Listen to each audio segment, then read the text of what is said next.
예수님의 이름으로 기도드리옵나이다. 아멘. 하나님의 말씀은 우리 요한복음 14장 우리 보도록 하겠습니다.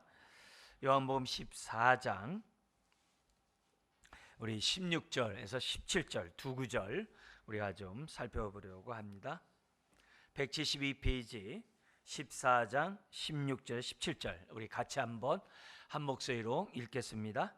내가 아버지께 구하겠으니 그가 또 다른 보혜사를 너희에게 주사 영원토록 너희와 함께 있게 하리니 그는 진리의 영이라. 세상은 능히 그를 받지 못하나니 이는 그를 보지도 못하고 알지도 못함이라. 그러나 너희는 그를 아나니 그는 너희와 함께 거하시며 또 너희 속에 계시겠습니다. 아멘. 아멘. 우리는 예수님의 말씀이 진리인 것을 믿습니다. 진리인 말씀이기 때문에 우리가 누가 뭐래도 사도 바울이 얘기했던 것처럼 우리의 생각과 또 우리의 가치관과 우리의 마음을 항상 하나님의 말씀에 복종하는 처복종하는 저와 여러분들이 돼야 됩니다. 그래서 우리가 신앙생활하면서 우리가 조심해야 될 것이 뭐냐면 관습에 따라 신앙생활하는 거예요. 습관에 따라서 신앙생활하는 거예요. 형식적으로 신앙생활하는 거예요.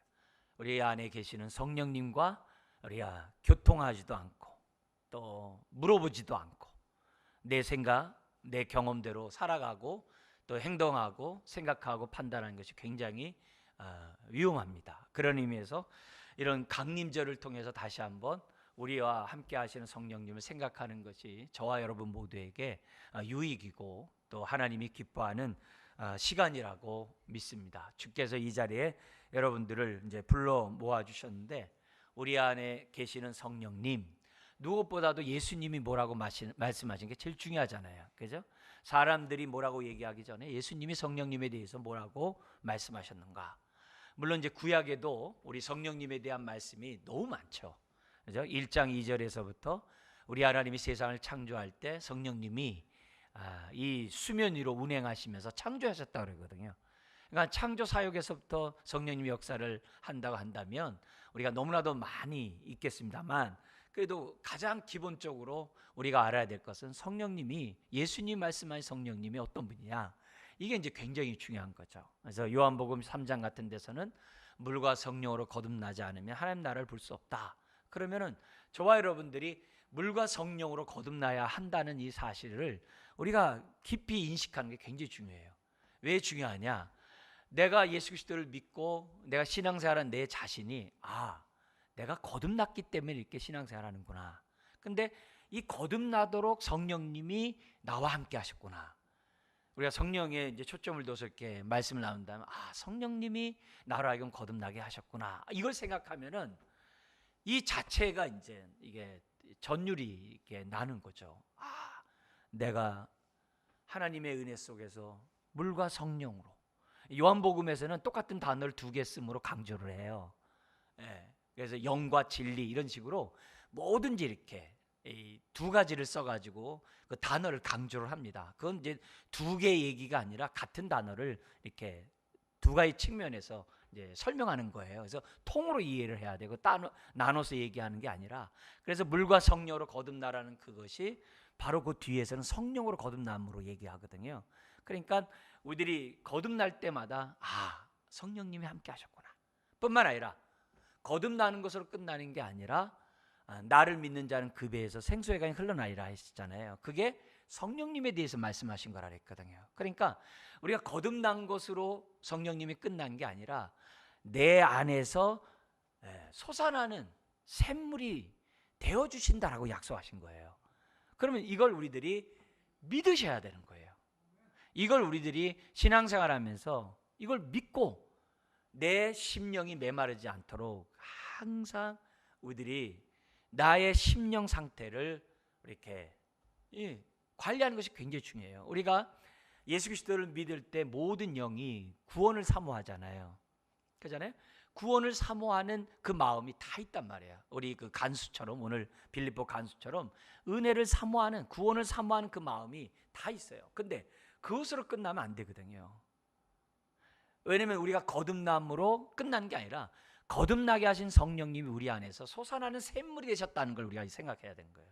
그래서 우리들이 신앙생활하면서 항상 잊지 말아야 될 것은 목마른 사슴이 시냇물을 찾기에 갈급함 같이 하나님의 은혜를 사모하는 그 마음이 항상 이렇게 자연스럽게 저나 여러분에게 나와야 되는 거예요. 그러니까 우리들이 신앙생활하면서 우리가 좋은 습관은 좋은 영성을 낳지만은 형식적인 습관은 우리로 하여금 하나님부터 멀어지게 하잖아요. 회칠한 무덤이 되게 하잖아요. 그러니까 목사인 저를 비롯해 가지고 여러분 모두가 신앙이 지나가면 지날수록 이 마음을 다스리는 것이 굉장히 중요해요. 근데 이 마음이 스스로 됩니까? 안 되죠. 그러니까 성령님이 우리 안에 오셔야 하는 거거든요. 그래서 그분이 우리에게 마음을 이렇게 기경시켜 주시고 우리의 마음을 자꾸 이렇게 부드럽게 하시고 우리의 마음을 자꾸 옥토밭이 되도록 우리 마음을 어루만져 주셔야 되거든요. 어루만지지 않으면 옛사람의 마음을 가지고는 택도 없어요. 왜냐하면 옛사람은 육체의 소욕 가운데 자꾸 우리를 살도록 유혹하고 있거든요. 이미 우리는 육체의 소욕의 향취를 알아요. 향취를 알아요. 무슨 말이냐면 죄에는 낙이 있잖아요. 죄에 낙이 없으면 누가 죄 짓습니까? 죄에 낙이 있으니까 죄를 짓지. 그러니까 죄에 낙이 있단 말이에요. 근데 그 낙이 무서운 거예요. 이게 마약보다도 더 심한 것이 죄의 낙이거든요. 이게 보통 심각한 게 아니거든요. 그러니까 죄의 낙에 이미 우리는 익숙해져 있어요. 누가 뭐라 해도 익숙해져 있어요. 그래서 우리들의 삶은 늘 우리들의 옛사람의 육체 소욕 가운데 자연스럽게 그렇게 살고 싶어하는 마음이 있어요. 근데 이 마음으로는 저와 여러분들이 솟아나는 샘물을 경험할 수가 없는 거야.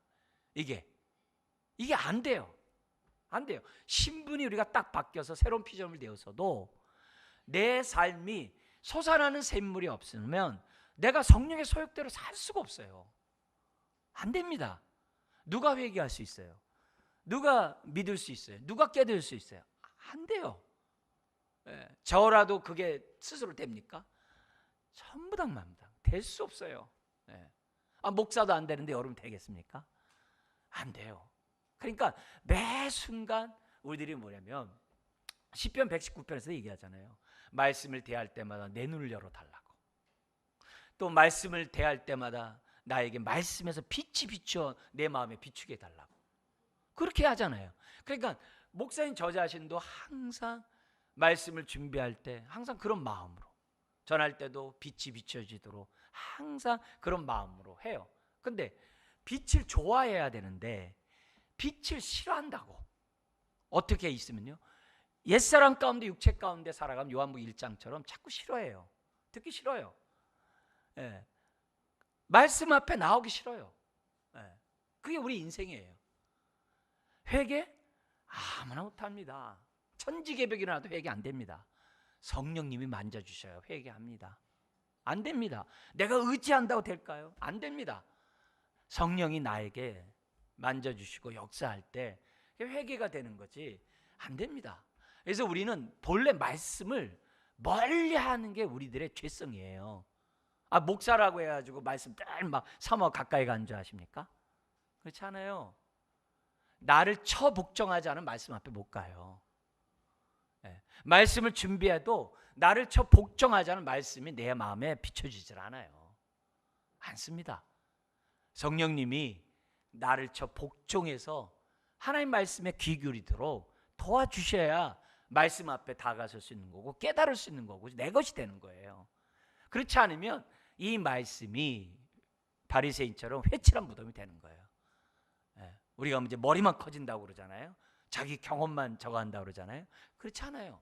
오늘 그런 의미에서 우리들이 내가 거듭났을 때 이 성령으로 거듭났다는 사실과 함께 믿는 자에서는 그 배에서 생수의 강이 흘러난다 그러면 그걸 아멘 하고 그 말이 그러한가 우리가 묵상하고 그 말이 내 안에서 이렇게 성취되도록 내 것이 되도록 성령님께 기도해야 되는 거죠. 근데 로마서 8장에 감사하게도 성령님이 말할 수 없는 탄식 가운데 그렇게 해주시겠대요. 성경의 말씀을 응하도록 성령님이 내 안에서 탄식해 주시겠대요.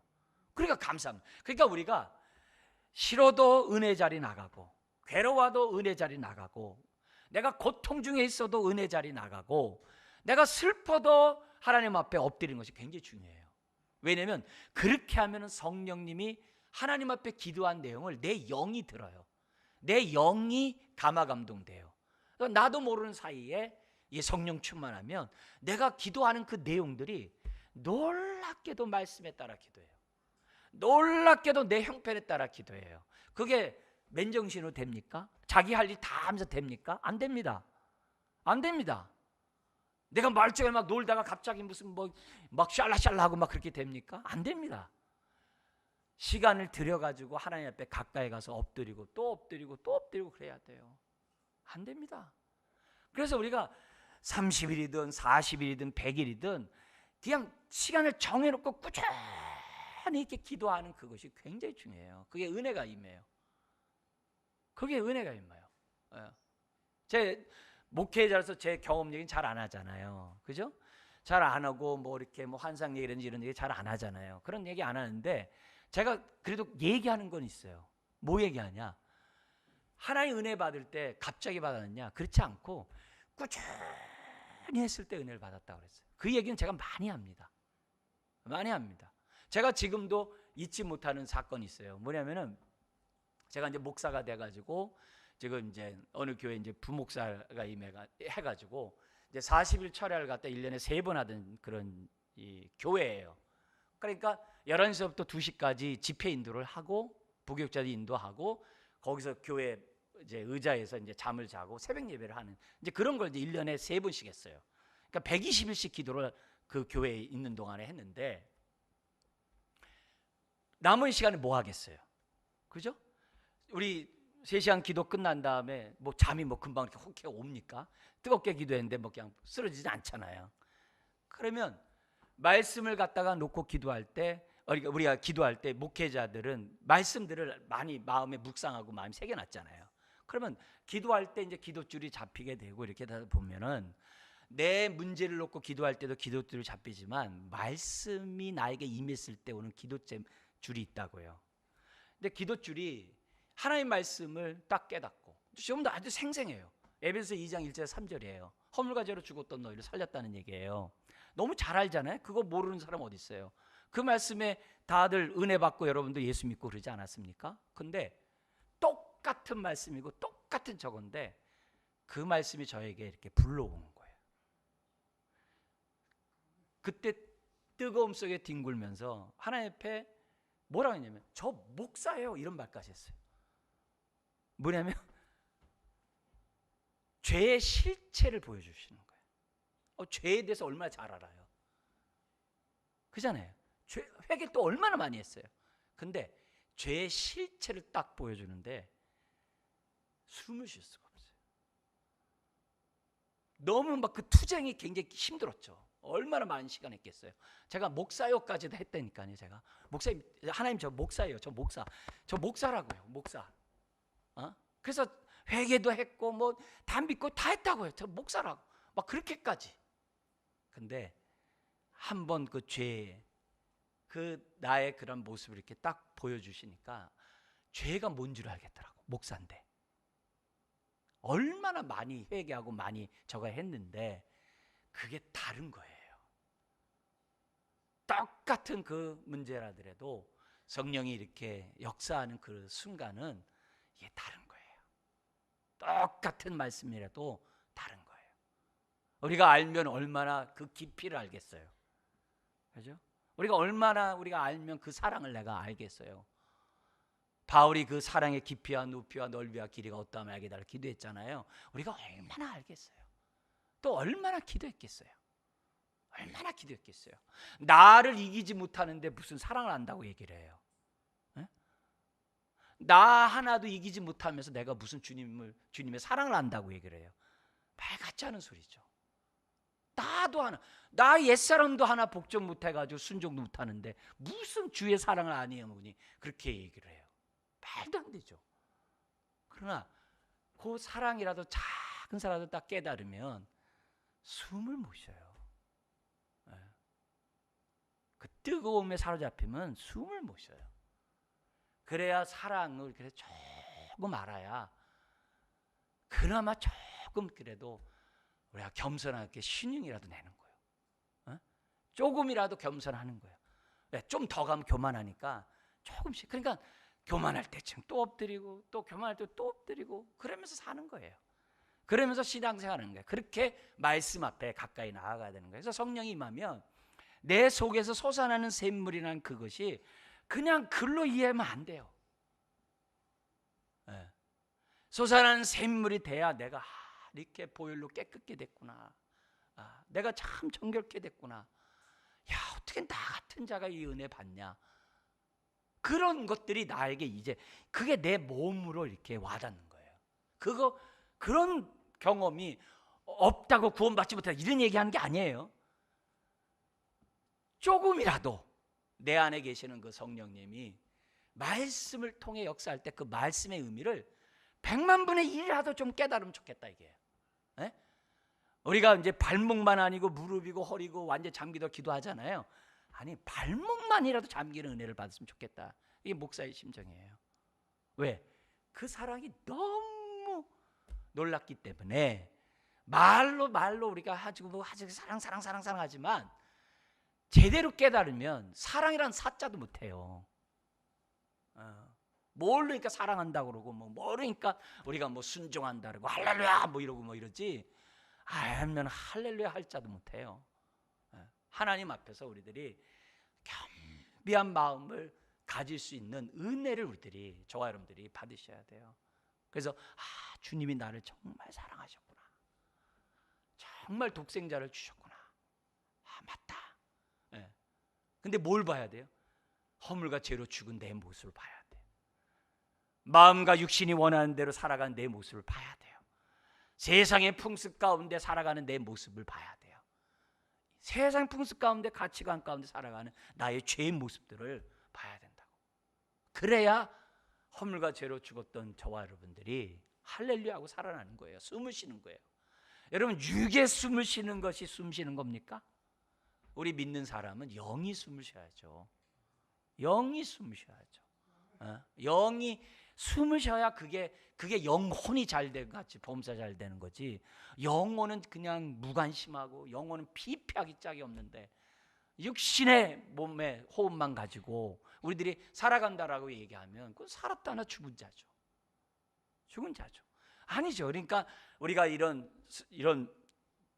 강림절을 통해서 다시 한번 내 안에 계시는 성령님 머리로 우리가 이렇게 하듯이 막 내 안에 함께하지 않는 이게 아니라 진짜 나와 함께하네. 그걸 느껴야 돼요.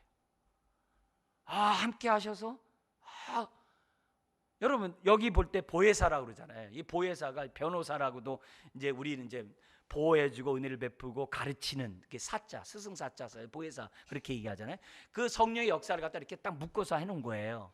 근데 이 단어 자체가 이게 뭐냐면은 우리가 흔히 얘기할 때 이제 위로자 이렇게 얘기를 번역들을 많이 해요. 근데 그건 우리 개념이고 우리 개념이에요. 그건 우리 국어책에 나오는 개념이고 보혜사나 이런 거 위로자 이런 거는 거고 원래 예수님이 말씀하실 때 그 보혜사라는 단어는 단순히 위로하는 게 아니라 위로자 되시는 성령님이 늘 너와 함께 해 주셔서 너를 갖다가 이렇게 도와주고 너에게 가르쳐주고 인도하고 늘 네 옆에 계신다 이 말이에요. 단순히 말로 내가 너 위로할게 이게 아니라 성령님이 늘 너와 함께 이렇게 변호사처럼 늘 너 함께 해주시겠다는 게 보혜사예요. 그냥 위로의 말로 주고 네가 알아서 위로받아라 이게 아니라 나와 늘 함께 해주시겠다는 거예요. 너를 지지해주고 너를 격려해주고 너를 내가 보호해주고 내가 너를 가르쳐주고 내가 너와 앞서 내가 너 인도해주고 그런 게 보혜사예요. 예수님이 제자들과 늘 그렇게 함께 있듯이 그래서 또 다른 보혜사라고 그런 거예요. 왜? 예수님도 보혜사거든요. 그러니까 그 요한일서 2장 1절에 있잖아요. 그러니까 또 다른 모습. 예수님이 제자들에게 했던 그 모습 그대로 다 똑같이 그렇게 해주겠대요. 똑같이 성령님이 예수님의 행하셨던 것처럼 똑같이 해주겠다는 게 보혜사예요. 근데 그게 육의 눈으로 보이냐 이게요. 아니죠. 영의 눈으로 보이는 거죠. 영의 눈으로 보는 거죠. 어떻게 육의 눈으로 보이겠어요? 바람이 눈에 보이지 않지만 나뭇가지 보면서 안다 그러잖아요. 근데 내가 거듭났어? 이게 보이는 거예요. 이거 보아야 되는 거예요. 더구나 내가 내 속에서 나 같은 자에게서 이렇게 솟아나는 샘물이 있어? 막 은혜가 느껴지고 하나님의 사랑이 막 이렇게 감격해지고 막 그냥 이게 있어야 그게 성령이 나와 함께하는 것을 경험하는 저와 여러분인 거죠. 그래서 그 예수님이 말씀하셨던 그 성령님에 대해서 우리가 잊어서는 안 돼요. 제가 이제 작년 우리 성령 강진서부터 요한복음 14, 15, 16장에 있는 이 말씀을 가지고 성령 강림절을 시작을 했어요. 굉장히 중요한 말씀이에요. 1년 전에 한 그런 말씀이지만 1년 전에 했다고 다 하는 겁니까? 그렇지 않죠. 이 말씀을 오늘의 나의 말씀이 되도록 곱씹으면서 묵상이 뭐예요? 묵상이 성경은 원래 읍조리다거든요. 읍조리다인 거거든요. 그 말씀이 내 생각과 내 마음과 내 모든 걸 지배할 때까지 나를 복종할 때까지 내가 읍조리는 게 묵상이거든요. 묵상이거든요. 그러니까 그 묵상으로 하나님 이 말씀이 내 것이 되게 해달라고. 그러면서 우리 주님이 마지막 14장, 15장, 16장에 성령님에 대해서 너무 자세히 알려주셨잖아요. 아주 실제적인 성령님에 대해서 알려주셨잖아요. 그러니까 14장 우리가 읽었습니다만 바로 그 성령님이 그냥 말로만 내가 널 위로한다는 게 아니라 예수님처럼 좌절과 실망 가운데 엠마오가는 그 두 제자들에게 따라가셔서 해줬던 것처럼 우리의 삶 속에 이렇게 함께 동행하신다고. 사실 동행이 맞는 말이 아니죠. 동행은 주인의 뒤를 쫓아가는 종의 모습을 동행이라 하는 거고 함께 하는 거죠. 임마누엘. 우리 영혼에 함께 하시는 그런 예수님이 그랬잖아요. 너와 영원토록 함께 하시리라. 이거거든. 그걸 저와 여러분들이 알도록 해야 돼요. 체험하도록 해야 돼요. 그냥 머리로만 믿지 말고. 그래서 바울이 그 빌립보 감옥에서 찬송할 수 있을 때까지, 그런 상황에서 기도할 수 있을 때까지 그런 인도를 저와 여러분들이 받도록 해야 한다. 그래야 우리가 뭘 할 수 있어요? 우리의 믿음이 더 커지고 우리가 주님을 사랑하는 자가 돼요. 그게 14장이에요. 그래서 14장 1절 14절까지 내용이 그거예요. 나를 믿으라 이거예요. 그래서 예수님이 어떤 분인지를 그냥 구구절절히 설명해 줘요. 14장 1절부터 14절까지 믿음에 대해서, 예수님 믿는다는 그 믿음에 대해서 이렇게 설명을 해요. 그리고 나서 15절에서부터 뒷부분이 나오는 게 뭐냐면 사랑하라 이 말이에요. 왜냐하면 믿지 않고 어떻게 사랑해요? 예수님을 믿어야 사랑하지. 그래서 그 사랑 얘기를 15절부터 쫙 얘기를 해요. 근데 사랑이 내가 의지로 됩니까? 안 되죠. 마음 먹다 됩니까? 천하예요. 마음보다 안 되죠. 하나님 말씀이 내 안에 들어오면 나의 옛사람과 싸우게 돼 있어요. 부딪히게 돼 있어요. 나의 가치관과 싸우게 돼 있어요. 내 마음과 싸우게 돼 있어요. 말씀이 뿌려지면요, 그건 강에다 돌 던진 것 같기 때문에 내 삶 전체가 흔들리게 돼 있어요. 그게 정상이에요. 말씀이 들어왔는데도 냉랭하고 아무렇지도 않다. 그건 아니죠. 성령에 의해서 주어진 말씀은 나를 뒤집어 버리는 것이 성령의 말씀이에요. 그러니까 사랑하라 이렇게. 요즘 뭐냐면 예수님 믿으라 뿐만 아니라 예수님을 사랑하래요. 예수님 사랑하는 게 맨정신 됩니까? 안 됩니다. 안 돼요. 그러니까 성령님이 오셔서 내가 너희들로 하여금 성령님이 내 함께 있고, 그 성령님은 진리의 영인데, 진리의 영이신 성령님은 진리이신 예수님을 잘 깨닫게 할 거다. 그분을 잘 깨달으면 네가 뭘 아느냐? 하나님 사랑이 이거구나, 그걸 깨닫는다는 거예요. 하나님 사랑이 이거구나 라고 깨달으면 그때 비로소 내가 그 사랑을 받은 자 되었구나. 그러니 내가 이런 주님을 내가 어찌 사랑하지 않을 수 있느냐라고 비로소 고백하면서 저와 여러분 사는 거예요. 근데 안 되니까 15장 포도나무 가지 비유를 통해서 얘기하는 거예요. 사랑? 내 말이 너희 안에 있고 내가 너희 안에 있을 때 사랑할 수 있어. 그렇게 얘기를 해요. 맨정신으로 안 된다는 거예요. 주의 말씀이 내 안에 있다는 게 뭐예요? 나를 복종하지 않으면 죽었다 깨어나도 사랑 못합니다. 우리는 안 됩니다. 그러니까 성령님이 우리 안에 오셔서 진리를 깨달음으로 사랑을 느끼는 거죠. 깨닫는 거죠. 알아가는 거죠. 그러면 알아가는 자가 얘기하는 게 14장 15절 얘기하면 뭐냐면 나를 사랑하냐? 그럼 내 말을 지킨다 그래요. 내 말에 순종. 그래서 비로소 순종하는 거예요. 사랑 없이 순종한다 거짓이에요. 네. 저는 습관이 잘 돼서 말씀대로 한다. 위선은 하면 안 돼요. 사랑으로 순종한 것만이 순종이에요. 사랑으로 순종하지 않는 건요 다 자기 자랑이고 자기 의이고 다 자기 업적 나타내는 거예요. 목사도 똑같고 다 여러분들 다 똑같아요. 사랑으로 한 자가 자기의 낮아짐보다 주님의 높음을 자랑하게 돼 있어요. 네? 내가 주님을 사랑하여 순종한 자가 사람을 살려요. 내가 이렇게 나서는 게 아니라 사람을 살려요. 우리들이 얼마나 흠이 많고 연약하고 점이 많은지 몰라요.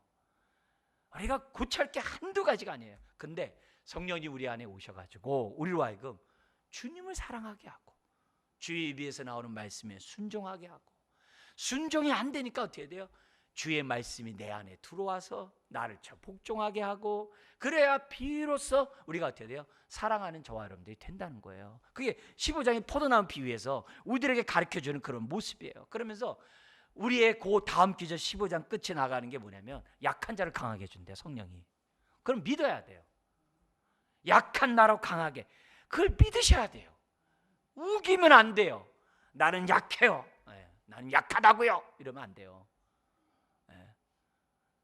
나는 약하도 주님 안에 있으면 강한 자가 될 줄 믿습니다. 그게 성령님이세요. 우리가 강한 자가 누가 있어요? 그 폴 트루니의 그 사람이 뿐만 아니라 이렇게 정신과 의사의 우리나라에 많이 읽혀진 그러한 책들이 있어요. 근데 그 책 가운데 제가 인상 깊은 게 뭐였냐면은 세상 사람은 다 약한 사람이래요. 그 정신과 의사가. 근데 강한 반응과 약한 반응만 있을 뿐이래요. 맞더라고요. 뭐냐면 약한데 센 척해요. 막 자기가 막 이렇게 해요. 이런 사람들이 있어요. 많이 눈에 띄죠. 인구의 반은, 세상의 반은 그렇게 하겠죠. 또 반면에 반은 어떻게 돼요? 그냥 약한 반응이에요. 약한 반응이 뭐예요?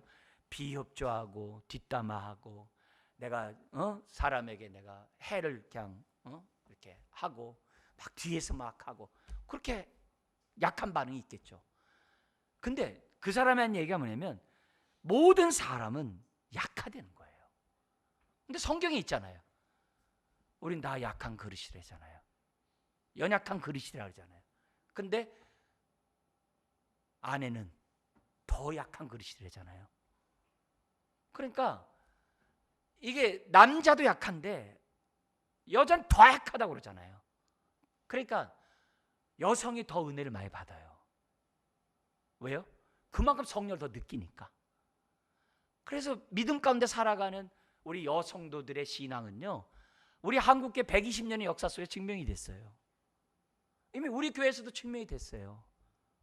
성령님이 그 약한 자를 그만큼 강하게 쓰는 거예요, 여성을. 조금 세다고 뻐기는 남자들은 덜 사용한다고.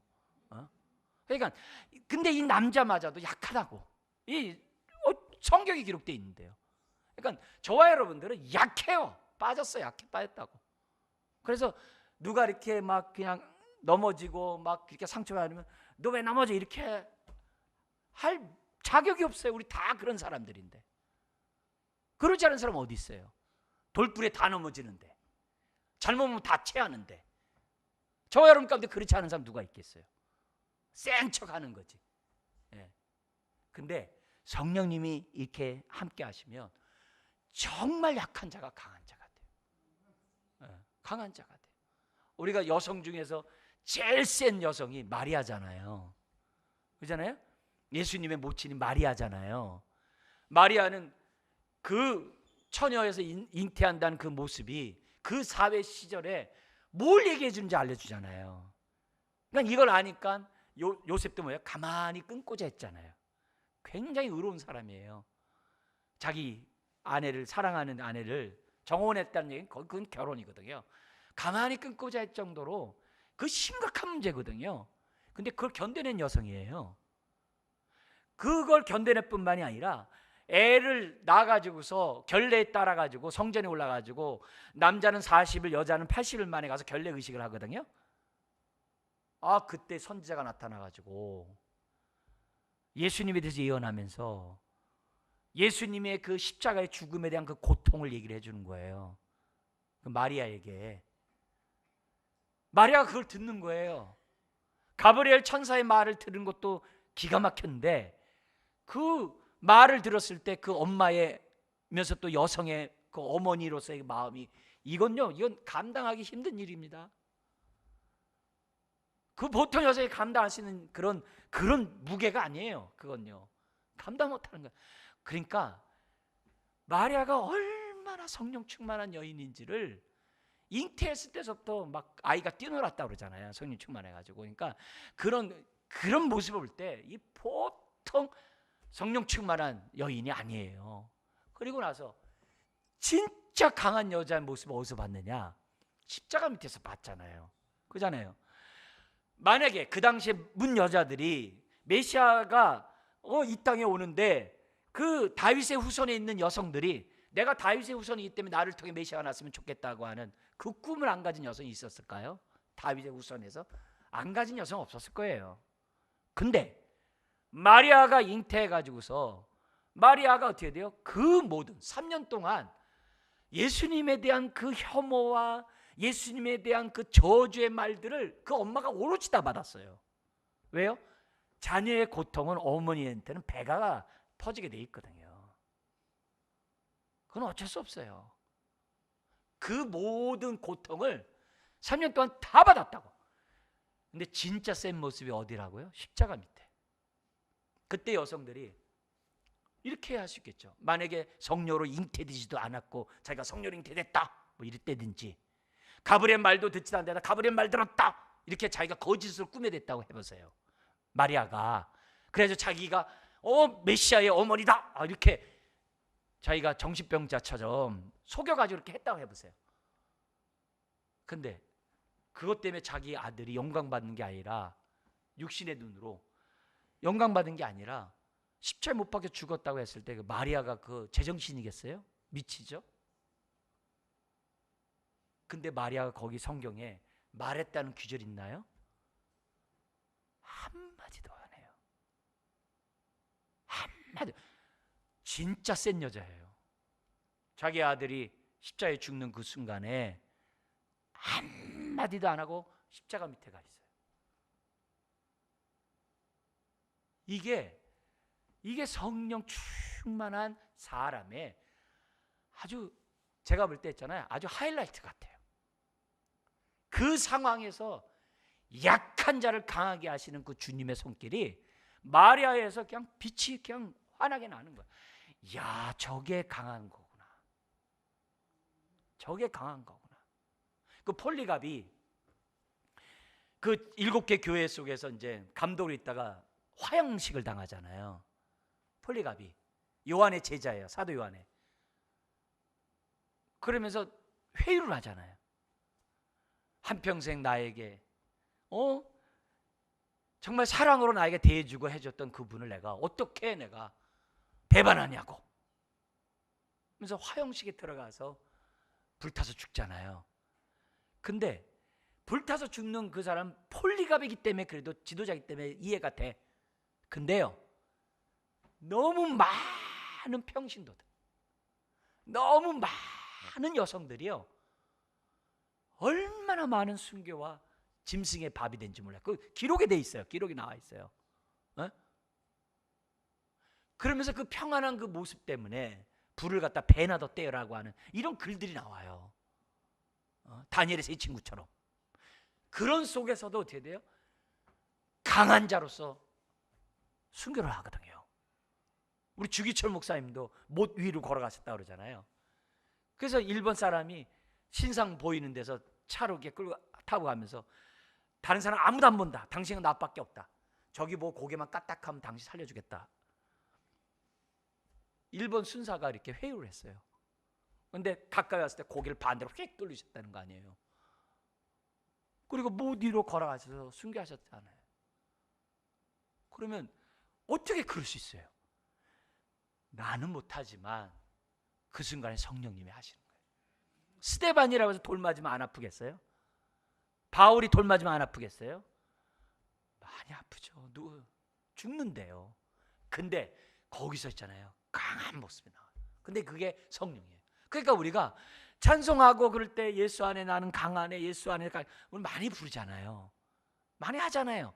근데 강함이 뭔지 우리가 커튼을 좀 열었을 때 빛이 들어올 때 그 잠깐만이라도 내가 그 말의 의미를 성령님을 통해 깨닫는다고 한다면 쥐구멍에 들어갈 수밖에 없어요. 내가 자랑하고 교만하고 이런 것들이 아무 의미가 없어요. 그래도 이런 저와 여러분들을 우리 주님이 여전히 사랑하셔서 여전히 우리로 하여금 성령의 충만한 은혜를 주시니 얼마나 감사해요. 그렇잖아요. 그러니까 예수님이 마지막 제자들에게 하셨던 요한복음 14장, 15장, 이 16장 이 모든 것들에 대해서 우리들이 내 것이 돼야 돼요. 성령님 오셔서 죄에 대하여 의에 대하여 세상 임금의 심판에 대해서 증거한다고 그러잖아요. 그러니까 성령님이 끊임없이 내 안에서 죄 문제로 나를 갖다가 이 찔리는 그런 경험들이 저와 여러분 있어야 돼요. 그게 솟아나는 샘물이에요. 샘물은 멈추지 않아요. 보호자로부터 샘물은 끊이지 않고 나온다 그랬어요. 내 안에서의 생수는요 끊이지 않고 나오고 있어요. 내가 몰라서 그렇지, 못 느껴서 그렇지, 교만해가지고 마음이 굳어가지고 내 영이 잠자서 몰라서 그렇지 매 순간 나와요. 그게 에스겔 47장이고 계시록의 말씀이에요. 끊임없이 나와요. 끊임없이. 왜? 그거 없으면 우리 살 수가 없어요. 그 생수가 있기 때문에 우리가 이 자리까지 나온 거예요. 그거 없으면 우리는 안 돼요. 우리가 하나님을 찾을 수도 없어요. 있으니까 우리가 이 자리까지 있는 거예요. 근데 그 오셔서 하시는 일 계속 죄를 건드리거든요. 계속 건드리거든요. 성경에 우리 죄에 대해서 명확하게 얘기하잖아요.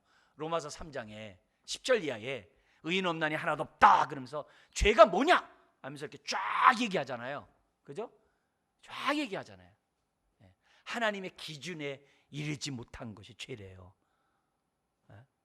선한 일을 하지 않았다 이런 게 아니라 하나님의 기준에 이르지 못하면 죄라는 거예요. 그런 것들을 우리들이 하나하나씩 깨달아야 했을 때 정말 우리가 하나님 앞에 얼마나 엎드리고 얼마나 우리가 하나님 앞에 내 가슴을 쳐야 되는지 몰라요. 그렇지만 그게 다 은혜잖아요. 왜? 성령 없이는 회개 못하거든요. 놀랍게도 이상하게 참된 회개는요 울면서도 기뻐요. 참 희한해요. 울면서도 마음이 평안해요. 그거는 세상이 알 수도 없어요. 줄 수도 없어요. 근데 나는 뜨거운 눈물 흐르는데 이상하게 내 마음이 가볍고 편안하고 이상하게 담대. 그게 성령 역사거든요. 그게 회개거든요. 그게 성령의 회개거든요. 우리가 그런 회개들을 우리가 하나님 앞에 하고 죄에 대하여 의에 대하여 세상 임금이 심판받았다 그러면 그걸 내가 믿어야죠. 세상 임금이 심판받았기에 영적 전쟁도 믿음으로 하는 거죠. 귀신 나부랭이가 달려들어도 아무런 까떡없이 나서 까불어도 뭐 그건 까분다는 자체가 치욕스러운 거죠. 어디 와서 까붑니까? 빛 앞에서. 그런 신앙들을 저희들이 갖도록 지금 뭐야? 예수님의 성령님 우리들에게 보여줘요. 그래서 마지막 그 16장 끝이 뭐예요? 내가 세상을 이긴 것처럼 너희도 세상을 이기라. 그래서 성령 주셨대요. 그러니까 우리가 성령 강림절을 맞이해가지고 예수님이 마지막 만찬에서 제자들에게 하셨던 이 성령님에 대해서 우리들이 잘 기억하고 이 말씀이 오늘 나에게 응하게 하여 주시옵소서. 세상 사람 몰라도 성령님은 내 마음 아시거든요. 주님은 예수님은 내 마음 아시거든요. 사람이 얼마나 알아요? 성경이 그러잖아요. 널 낳은 부모도 너를 알지 못한다고. 부모가 우리를 얼마나 잘 알아요? 그만큼 성령님이 우리를 안다는 거예요. 그만큼 우리의 마음을 잘 알아요. 그러면 그분께 우리가 하나님 앞에 내 삶을 드리고 그분 안에서 내가 어떻게 돼요? 내가 정말 주님의 사랑받은 자구나. 내가 정말 하나님의 사랑을 받은 자구나. 다른 건 다 없어져요. 사랑만 남아요. 나 같은 자를 사랑하시다니. 그거예요. 나를 사랑하셨네. 아이고, 나를 사랑하셨네. 그거예요. 그 사랑이 내 안에 있을 때 내가 어떻게 돼요? 주의 말씀이 들어오는 거고 깨달아지는 거고, 그만큼 어떻게 돼요? 내가 순종하는 거고, 순종이 안 될 때 나를 복종해서 회개하고 또 순종하는 거고. 그래서 히브리서 12장에 연약한 무릎이 갈지자 걷듯이 지금 뭐요? 살아가고 있는 우리 모습에, 그렇지만 표대를 향해 갈지자라도 우리 저는 다리로 하여금 믿음의 경주를 하라고 그랬거든요. 그러니까 저는 다리라 하더라도 우리가 그 믿음의 경주를 다 완주하게 하신 분이 누구라고요? 성령님이세요. 그래서 우리가 이 시간 성령 강림절을 맞이해서 하나님 앞에 기도하고, 주여, 예수님이 하신 이 성령님 내가 잘 깨닫기 원합니다. 더구나 우리가 이제 요 얘기들을 갖다 이렇게 잘 이렇게 풀어가지고 로마서 8장이 성령장이잖아요. 로마서 8장의 그 성령장에 그 8장을 가지고 우리들이 또 이렇게 묵상하고 그 8장이 내 삶에 이루어지도록 우리들이 한다고 한다면 우리의 삶이 얼마나 행복하겠어요. 네. 사랑하는 성도 여러분, 하나님은 사랑이세요. 사랑이세요. 그 사랑이 오늘 저와 여러분들에게 지금 이 자리까지 오게 할 뿐만 아니라 훗날 우리가 주님 앞에 당당함으로 유다서 24절처럼 기쁨으로 즐거움으로 그 사랑이 우리와 하여금 거기 서게 할 거예요. 그래서 성령님을 보내주셨어요. 그래서 우리가 아무리 힘들어도 우린 나중에 있잖아요, 주님 보좌 우편에 앉아가지고 우리는 하나님의 만찬에 기쁨에 즐거움에 동참할 거예요. 내가 막 부족하고 지금 막 넘어지고 쓰러지고, 그러나 종국에는 우리가 주님의 보좌 앞에 설 거예요. 왜? 하나님이 그렇게 해주시겠대.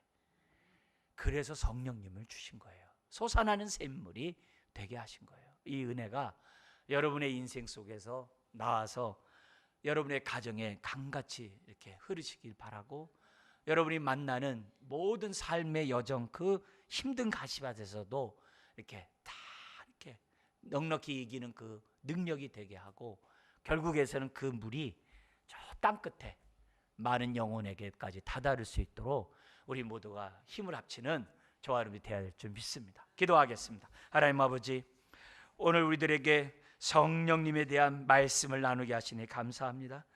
주여, 우리가 인격적으로 성령님을 대하게 하시고 성령님을 느끼게 하시고 성령님과 친밀하게 하여 주옵소서. 낯설지 않게 하여 주옵소서. 성령의 호흡을 우리가 느끼게 하여 주시옵소서. 사람의 코에 생기를 불어넣음으로 사람이 생명이 영적 존재가 되게 하셨는데, 오늘 허물과 죄로 죽었던 우리들에게 생기를 불어넣어 주셔서 우리와 하여금 영적인 사람으로 살아나게 하시니 감사합니다. 주여, 우리 영혼에 불어넣었던 그 생기가 우리의 심령에 불어지게 하여 주옵시고 우리의 삶에 불어지게 하여 주시옵소서. 그래서 아버지, 모든 어둠들이 떠나가게 하시고 가시밭들이 다 제거되게 하여 주시옵시고, 아버지, 주님 가신 그 길을 온전히 따라 나가는 주의 자녀들 되게 하여 주옵소서. 성령님, 이 시간에 주님 앞에 나온 자녀들에게 충만하게 역사하여 주셔서 우리 모두가 성령을 근심치 않게 하여 주옵소서. 성령을 근심케 하지 않도록 도와주옵소서. 성령을 소멸하지 않도록 도와주옵소서. 성령에 따라 성령의 충만한 인생들 다 되게 하여 주시옵시고, 참으로 우리가 이 하루하루 살아갈 때마다 하나님의 놀라운 그 사랑에 의해서 감사함으로 기쁨으로 살아가는 자녀들 되게 하여 주옵소서. 모든 것 주님께 의지하며 또한 감사드리며 예수님의 이름으로 기도드리옵나이다. 아멘.